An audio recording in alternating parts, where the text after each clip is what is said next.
আজ আপনাদের শোনাব শামসুর রাহমানের কবিতা কখনো আমার মাকে।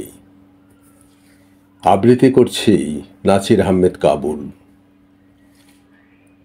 কখনো আমার মাকে কোনো গান গাইতে শুনিনি, সেই কবে শিশু রাতে ঘুম পাড়ানিয়া গান গেয়ে আমাকে কখনো ঘুম পাড়াতেন কিনা আজ মনেই পড়ে না।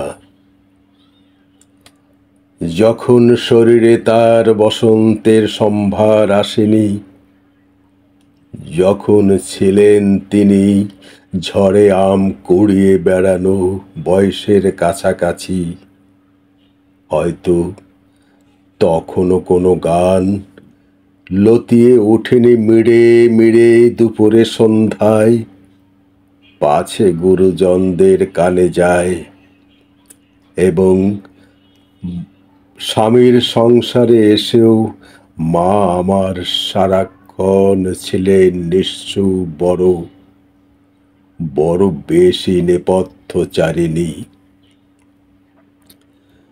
যতদূর জানা আছে টপ্পা কিংবা খেয়াল তাকে করেনি দখল কোনো দিন।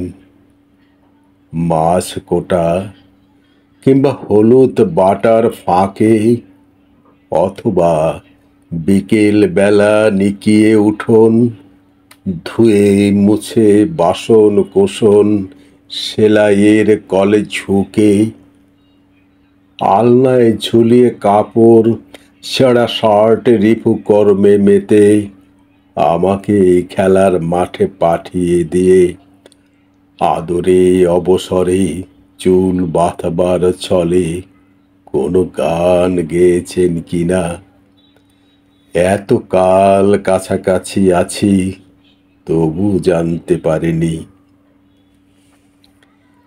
যেন তিনি গান দুঃখ জাগানিয়া কোনো কাঠের সিন্ধুকেই রেখেছেন বন্ধ করে আজীবন।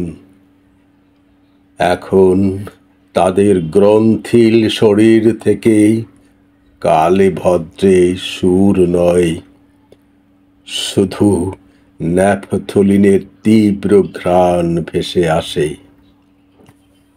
শামসুর রাহমানের বিধ্বস্ত নীলিমা কাব্যগ্রন্থ থেকে কবিতাটি নেওয়া হয়েছে। সবাই ভালো থাকুন। এই চ্যানেলটি সাবস্ক্রাইব করার জন্য বিনীত অনুরোধ করছি। আবার কোনো কবিতা নিয়ে আপনাদের সামনে উপস্থিত হব আশা করি। সে পর্যন্ত সবাই ভালো থাকুন।